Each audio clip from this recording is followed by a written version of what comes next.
오늘 주신 하나님 말씀은 신약성경 마태복음 25장 1절로 13절 말씀입니다.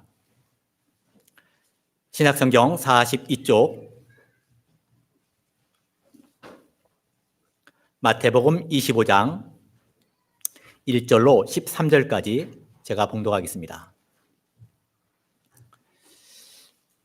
1절, 25장 1절. 그때 전국은 마치 등을 들고 신랑을 맞으러 나간 10처녀와 같다 하리니 그 중에 5은 미련하고 5은 슬기는 자라. 미련한 자들은 등을 가지되 기름을 가지지 아니하고 슬기는 자들은 그릇에 기름을 담아 등과 함께 가져갔더니 신랑이 더디움으로 다 졸며 잘세. 밤중에 소리가 나되 보라 신랑이로다 맞으러 나오라 하매 이에 그 처녀들이 다 일어나 등을 준비할세. 미련한 자들이 슬기는 자들에게 이르되 우리 등불이 꺼져가니 너희 기름을 좀 나눠달라 하오늘 슬기는 자들이 대답하여 이르되 우리와 너희가 쓰기에 다 부족할까 하노니 차라리 파는 자들에게 가서 너희 쓸 것을 사라 하니 그들이 사러 간 사이에 신랑이 오므로 준비하였던 자들은 함께 혼인잔치에 들어가고 문은 닫힌지라. 그 후에 남은 처녀들이 와서 이르되 주여 주여 우리에게 열어주소서. 대답하여 이르되 진실로 너희에게 이르노니 내가 너희를 알지 못하노라 하였느니라. 그런즉 깨어있으라. 너희는 그 날과 그 때를 알지 못하느니라. 아멘. 오늘 이 마태복음 25장 여러분이 익히 다 알고 있는 익숙한 본문입니다. 10처녀 비유입니다. 여기서 누가 미련한 처녀이고 누가 슬기는 처녀일까? 자, 오늘 이 마태복음 24장, 마태복음 25장을 가리켜서 마태복음의 종말론이라 이렇게 말을 합니다. 이것은 예수님이 이 말씀하신 많은 귀한 말씀 가운데 특별히 이 마태복음 24장과 25장은 세상 끝에 되어질 일들을 기록하고 있는 말씀입니다.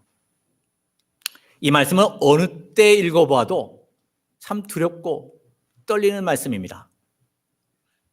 현실의 안주에 살기를 원하는 우리들에게 임박한 이 심판을 깨닫게 하는 크나큰 경고의 말씀입니다. 그럼 우리는 이 날마다 이 주님의 재림을 고대하는 신앙을 가져야 됩니다. 우리가 재림을 기다리지 못하는 것을 우리가 회개해야 됩니다. 우리가 이 마태복음 24장, 이 25장을 자주 읽으시고 이 경각심을 가지고 깨어서 신앙생활을 해야 되겠습니다. 자, 이 세상은 반드시 끝이 온다는 사실입니다. 반드시 조만간에 끝이 오게 되어 있습니다. 세상이 다 끝납니다. 이 세상이 끝나면 언제나 두 종류로 갈리게 됩니다. 두 부류로 갈리게 됩니다. 하나는 구원받는 사람들, 다른 하나는 구원받지 못한 사람들, 이 두 종류로 갈립니다. 한 종류는 영원히 복받을 사람들이죠. 축복받을 사람들입니다. 다른 한 종류는 영원히 형벌받을 사람들입니다. 분명히 두 가지로 갈라집니다. 한쪽에는 영원한 기쁨이 있고 한쪽에는 영원한 슬픔, 비극이 있습니다. 오늘 본문에는 10처녀 비유를 말씀했습니다. 이 비유를 하신 이 동기와 의미는 이 심판의 경고를 하기 위해서 예수님이 말씀하신 것입니다. 1절 한번 읽어보실까요? 그때 천국은 마치 등을 들고 신랑을 맞으러 나간 10처녀와 같다 하리니. 그때가 언제입니까? 예수님이 재림하시는 때입니다. 14절 한번 읽어볼까요? 또 어떤 사람이 사고에 갈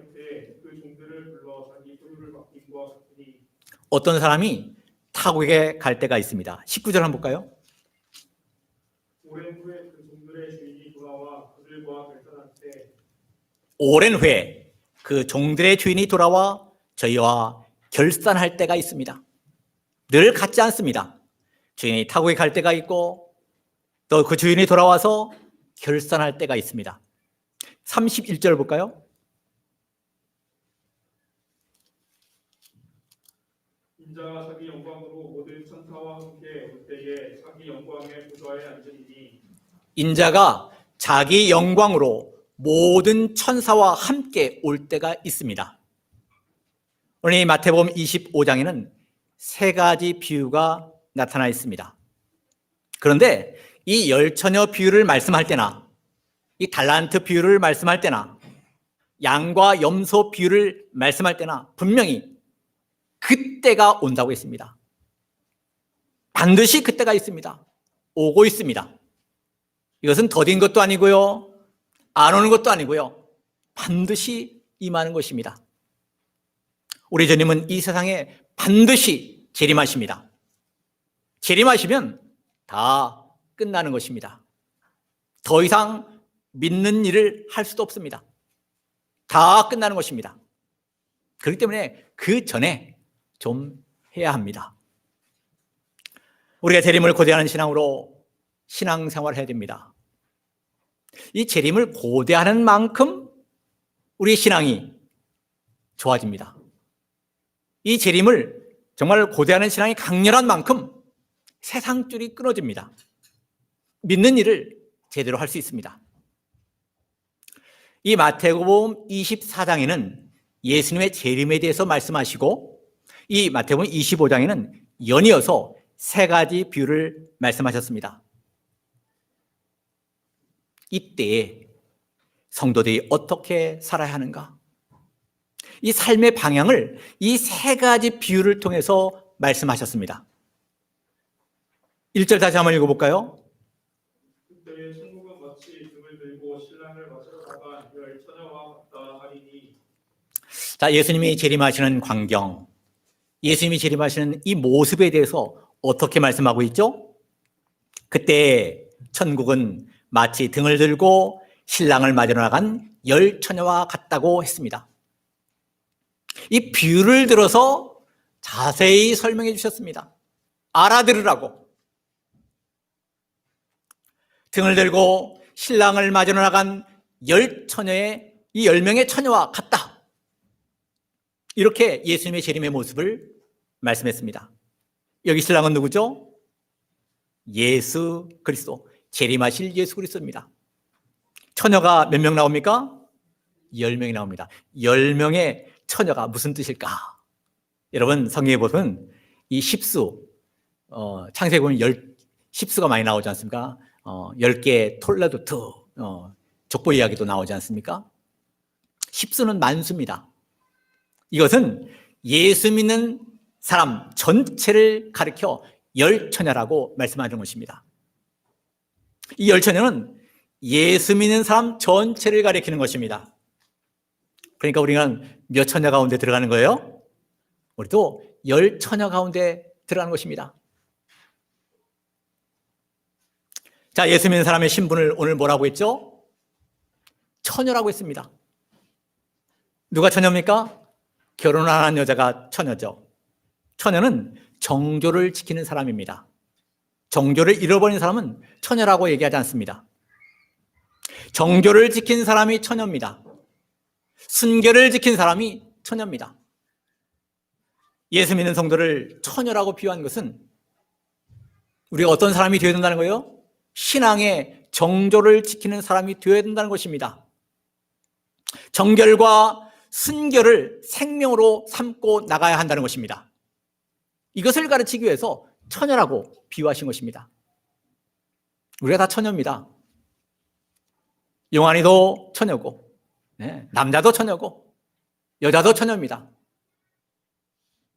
자기를 더럽히지 말고 주의 인도를 받다가 합당하지 않은 것은 다 끊어버려야 됩니다. 이게 처녀입니다. 처녀는 즉 뭐죠? 신부입니다. 신부.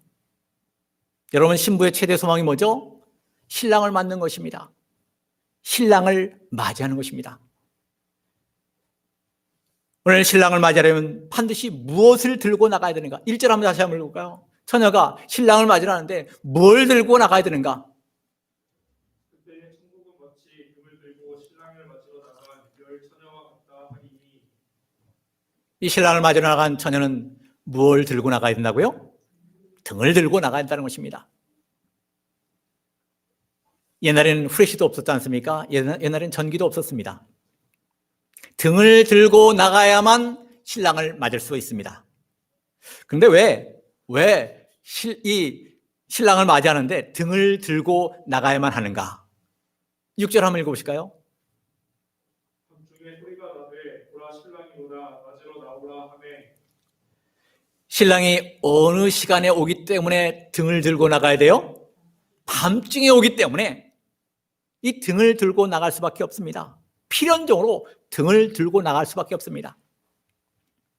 이 등을 들고 나가 맞는다는 것은 우리나라 풍습하고는 좀 잘 맞지 않죠. 유대 나라의 이 결혼 습관, 이 풍습을 배경으로 해서 이 성경이 쓰여졌습니다. 유대 나라는 결혼식을 언제 많이 할까요? 저녁에 합니다. 우리나라는 뭐 오전에도 하고 오후에도 하죠.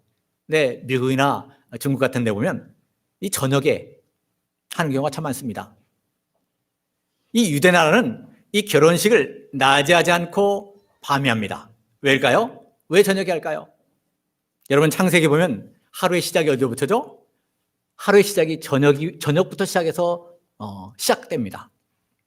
그래서 이 유대는 이 새로운 날을 시작한다는 의미에서 저녁에 결혼을 합니다. 그런 풍습을 배경으로 해서 이 성경이 기록된 것입니다. 우리의 영적 신랑 대신, 우리의 참 신랑 대신 예수님도 언제 온다고 말씀하셨죠? 밤중에 온다 했습니다. 밤중에. 신랑이 밤중에 오기 때문에 신부는 반드시 무엇을 준비해야 돼요? 등과 기름은 꼭 준비해야 됩니다. 다른 것은 준비하지 못해도요. 장롱, 다른 거 준비하지 못해도요. 가전제품 준비하지 못해도 등과 기름은 꼭 준비해야 됩니다. 신랑과 신부가 결혼하면 무슨 잔치가 벌어지죠? 혼인잔치가 벌어집니다.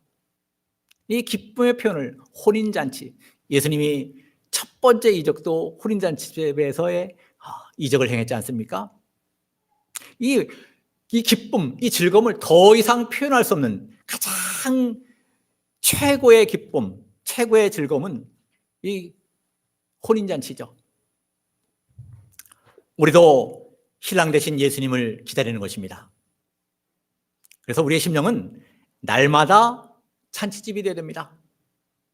우리 예수 믿는 신앙생활은 기다림의 소망입니다.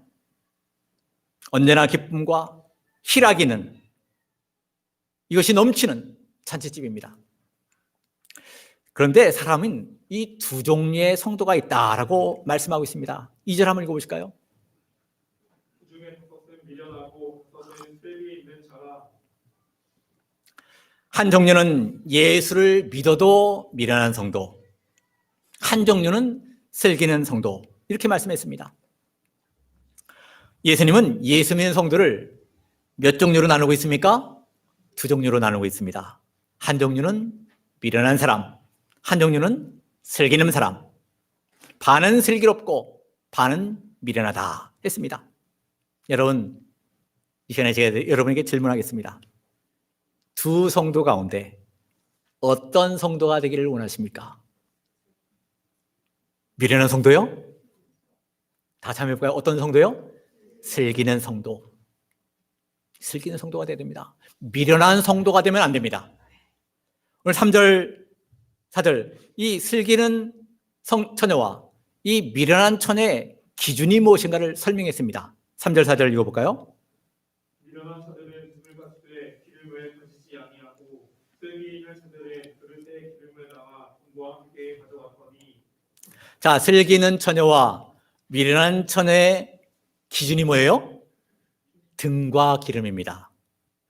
두 가지를 다 가진 사람은 슬기는 사람이다. 등만 가진 사람은 미련한 사람이다.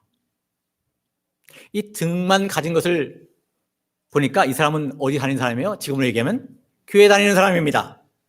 예수 믿는 사람입니다. 이름은 신자입니다. 근데 무슨 신자요? 형식적인 신자입니다. 이 사람은 무엇은 없죠? 기름이 없는 신자입니다. 기름이 없는 신자.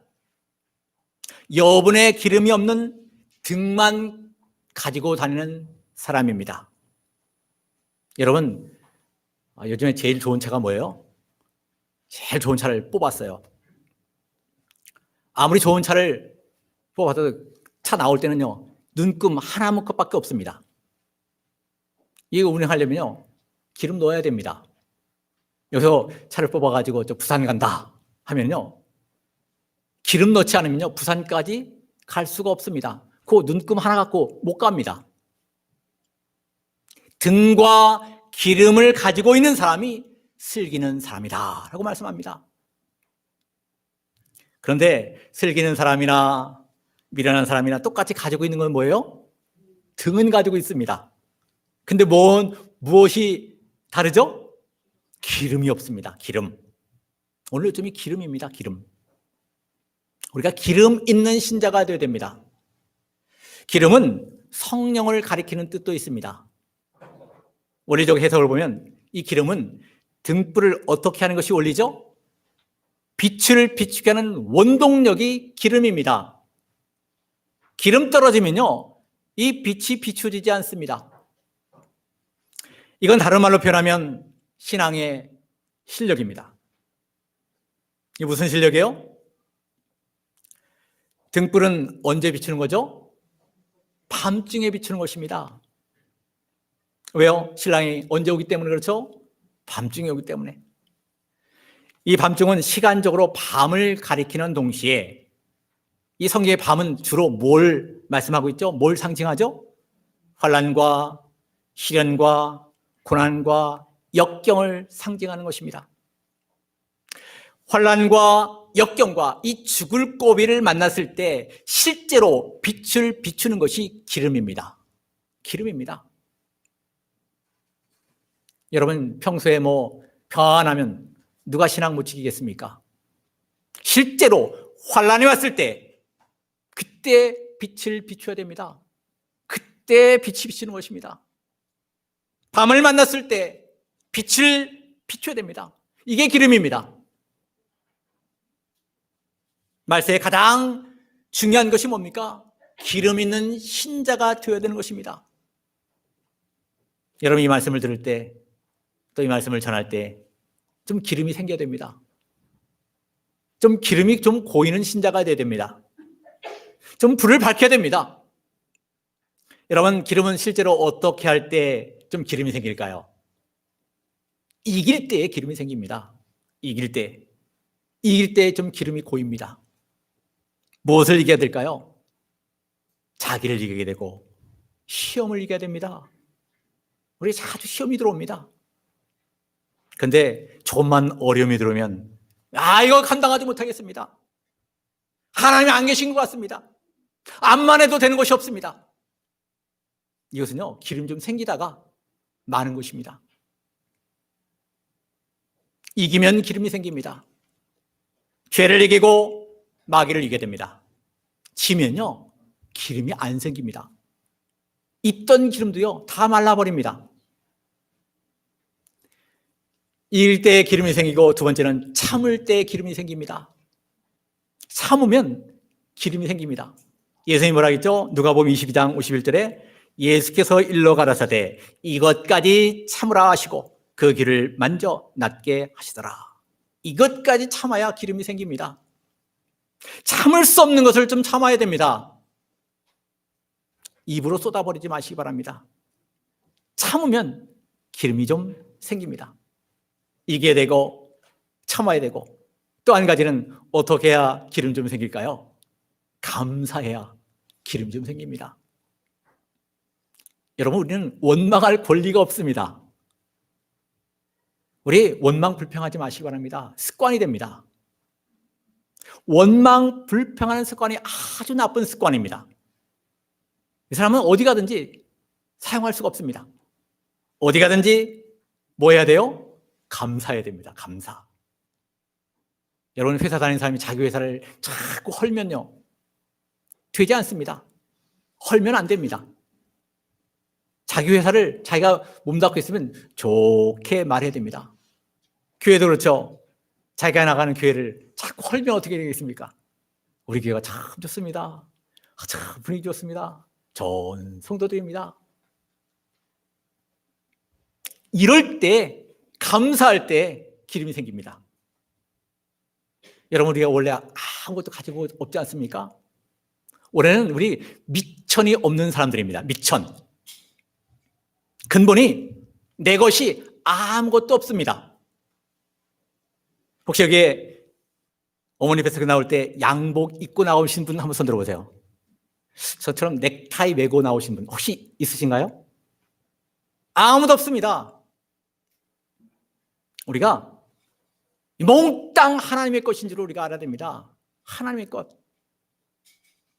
우리가 신발 하나만 있어도 감사할 줄 알아야 됩니다.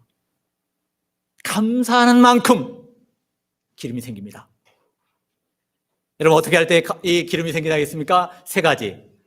이길 때. 두 번째는요, 참을 때. 세 번째는요, 감사할 때. 기름이 생깁니다. 기름이 생겨야 됩니다. 기름 있는 신자가 돼야 됩니다. 등만 있으면 안 됩니다. 그러면 기름은 언제 준비할 수 있죠? 언제 준비할 수 있습니까? 낮에 기름 준비가 됩니다. 낮에. 밤에는 준비할 수가 없습니다. 여러분 낮은 언제일까요? 낮은 일하는 때입니다. 낮은요, 하나님이 은혜를 주시는 때입니다. 은혜를 주시는 때에 기름이 준비가 됩니다. 또 낮은 마음이 연할 때입니다. 이럴 때에 기름이 생깁니다. 연할 때에. 또 한 가지는 언제죠? 낮은 건강할 때입니다. 건강할 때 기름 준비를 해야 됩니다. 근데 5절에 보니까 신랑이 어떻게 온다고 했죠? 한번 5절 한번 읽어볼까요? 신랑이 더디 오므로 다 졸며 잘 때 네, 신랑이 어떻게 온대요? 더디 온다. 더디 왔기 때문에 졸며 잘 수밖에 없었다. 이렇게 표현하고 있습니다. 여러분 신랑이 더디 온다는 것이 무슨 뜻일까요? 이 처녀가 생각할 때 신랑이 더디 오는 것 같습니다.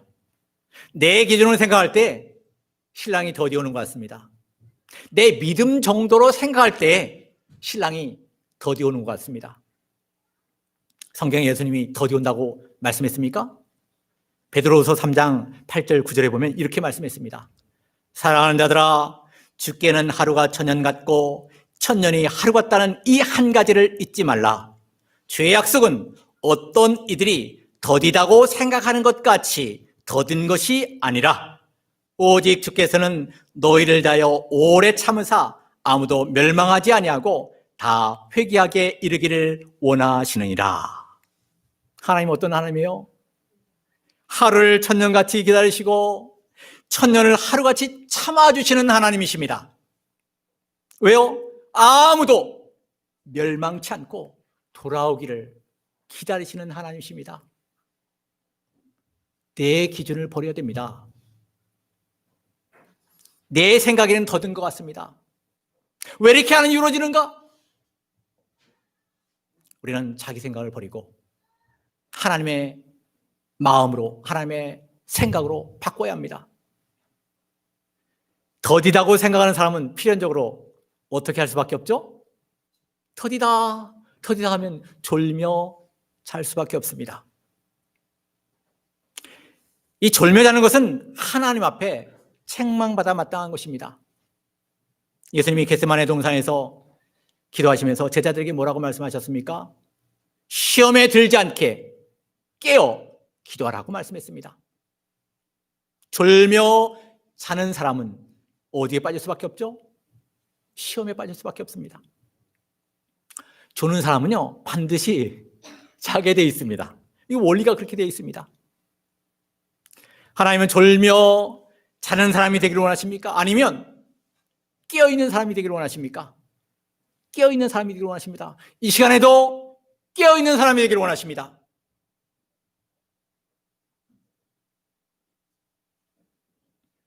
(13절) 한번 읽어볼까요? 그런즉 깨어있으라. 너희는 그날과 그때를 알지 못하느니라. 육신은 자지만 영은 깨어 있어야 됩니다. 혹시 여러분 피곤해갖고 육신이 졸려서 졸 수도 있겠죠. 근데 영은 깨어 있어야 됩니다. 늘 구속의 은혜에 감격해서 살아야 됩니다. 예수님의 그 첫사랑으로 우리가 살아야 됩니다. 이 밤중은 한밤중을 가리키기도 합니다. 내적으로 외적으로 너무 환란이 심하기 때문에 이 신앙생활을 잘하는 사람도 졸며 자는 이런 면도 있습니다. 그러나 이것은 칭찬받을 일은 아닙니다. 다 육신이 연약하기 때문에 졸 수 있죠. 근데 6절에 보니까 신랑이 밤중에 온다고 했습니다. 이 한밤중에 예수님이 재림할 것을 가리키는 것입니다. 여기 보니까 슬기는 사람도 졸고 일어나는 사람도 좁니다. 그런데 누가 어리석은 처녀이고 누가 슬기는 처녀인가를 말씀했습니다. 7절 8절 한번 읽어보실까요? 이에 그 처자들이 다 일어나 짐을 준비할 때 일어난 자들이 슬기 있는 자들에게 이르되 우리 불이 꺼져가니 너희 기름을 좀 나눠달라 하거늘. 누가 어리석은 처녀이고 누가 슬기는 처녀입니까? 뭐가 없는 게 문제죠? 기름이 없는 것이 문제입니다. 기름 없는 사람은요 후회합니다. 기름 준비 못한 사람은 부끄러움을 당합니다. 내가 기름이 있는가? 없는가? 이게 문제입니다. 여러분 생각해 보세요. 내게 기름이 있는가? 내 기름이 없는가? 이게 중요합니다. 우리가 예수 믿어 천당 가는 것, 천국 가는 것 똑같습니다. 근데 부끄러운 구원을 받는 사람이 있고 영광스러운 구원을 받는 사람도 있습니다. 다릅니다. 우리는 영광스러운 구원에 참여해야 됩니다. 기름은 절대 어떻게 해서는 얻을 수가 없는 거죠. 9절 한번 10절 9절 10절 한번 읽어볼까요? 슬기 있는 자들이 대답하여 이르되 우리와 너희가 슬기에 부족할까 하노니 차라리 타는 자들에게 가서 너희 쓸 것을 사라 하니 그들이 살아간 사이에 신랑이 오므로 준비하였던 자들은 함께 혼인잔치에 들어가고 문을 닫힌지라. 여러분 기름은 절대 어떻게 해서는 얻을 수 없죠. 기름은 나눠줄 수도 없습니다. 빌릴 수도 없습니다. 여러분 우리의 기독교의 구원은 개인 구원입니까? 아니면 사회 구원입니까? 개인 구원입니다. 우리 집사람이 참 신앙생활을 잘하니까 나는 집사람 그냥 치마끈만 갖고 있어도 내가 천국 간다. 못 갑니다. 개인 구원입니다. 누가 실력이 있어야 돼요? 자기가 실력이 있어야 됩니다. 자기가. 기름은 어떤 방법으로밖에 준비가 안 되죠? 사야 됩니다. 사야 됩니다. 다른 도리가 없습니다. 빌릴 수도 없고 나눠줄 수도 없습니다. 사야 됩니다. 이 사는 정신이 있어야 기름이 준비가 됩니다. 사려면 그냥 살 수 있나요? 자기 것을 내놓아야 됩니다. 이 자기 것을 내놓고 자기 것을 희생해야 기름을 살 수 있습니다. 희생이 안 되면요 이 기름 준비가 안 됩니다.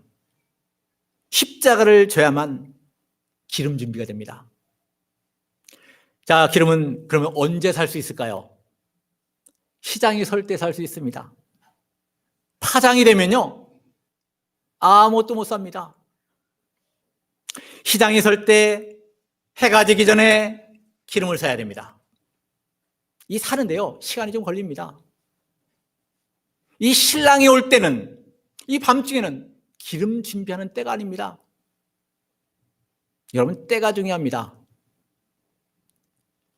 여러분 축구 경기에서 종료 45분, 전반전 45분, 후반전 45분, 그 후반전 45분까지 그다음 그 연장전까지 연장 시간까지 다 해서 후라이를 불었습니다.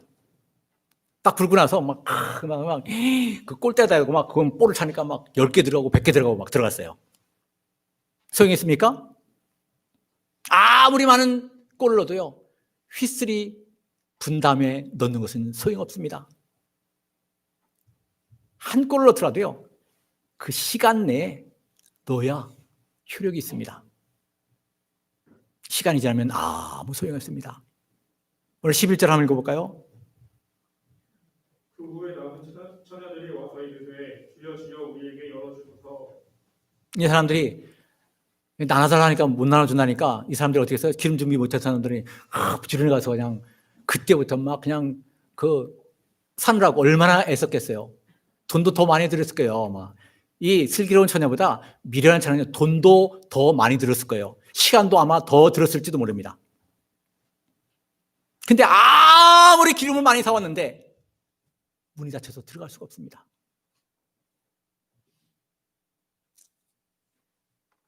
기름을 준비할 수 있는 지금이 중요합니다. 고린도서 6장 2절 읽고 우리 마치려고 합니다.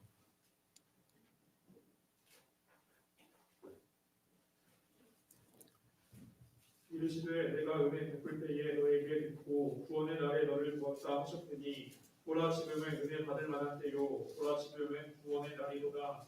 보라 지금은 은혜 받을 만한 때요. 보라 지금은 구원의 날. 지금 기름 준비할 수 있는 때입니다. 이 때를 놓치면 안 됩니다. 오늘 누가 미련한 처녀입니까? 누가 슬기는 처녀입니까? 우리가 슬기는 처녀가 되기 때문에 슬기는 처녀, 어떻게 할 때 슬기는 처녀가 된다고요? 등과 기름을 준비하는데 뭐를 놓치지 않고? 때를 놓치지 않고. 이게 중요합니다. 때를 놓치지 않고 기름을 준비하는 이 사람이 슬기는 처녀입니다. 근데 미련한 처녀는 뭐죠? 때를 놓쳐버렸죠. 아무리 많은 돈을 들여서 기름을 사왔지만 문을 닫힌 다음엔 들어가지 못합니다. 미련한 처녀입니다. 왜 이 사람 미련한 처녀라고 할까요? 예수님이 분명히 이 사람도 신랑을 기다리잖아요. 신랑을 온다는 것을 알면서도 준비하지 않은 이것이 미련한 것입니다. 예수님 재림한다는 건 알아요. 알면서도 준비하지 않는 사람. 하나님 어떤 분인가 알면서도 예배하지 않는 사람, 경외하지 않는 사람, 이 사람이 미련한 사람입니다. 우리가 어떤 사람이 될까? 이 낮에 기름 준비할 수 있을 때, 지금 은혜의 때에 기름 준비해야 됩니다. 등만 달랑달랑 들고 왔다 갔다 하면 안 됩니다. 우리가 이겨야 되고, 시험도 이겨야 되고요. 참아야 되고요. 참지 못한 것을 좀 참아야 되고요. 그리고 감사해야 됩니다. 우리에게 주신 이 환경이 얼마나 감사한가. 우리 지금 예배를 드릴 수 있다는 것이 얼마나 감사한가. 뭐가 없다, 뭐가 안 된다, 뭐 때문에다. 그래도 우리가 얼마나 감사합니까? 기름이 생기는 것입니다. 우리가 기름과 등으로 준비해서 이 슬기로운 다수처녀 같은 그런 자들이 되기를 원합니다. 이 말씀 생각하면서 잠깐 기도하겠습니다. 아버지 하나님, 등만 준비하고 기름 준비하지 못한 어리석은 자가 되지 않게 도와주시옵소서. 때가 있다입니다.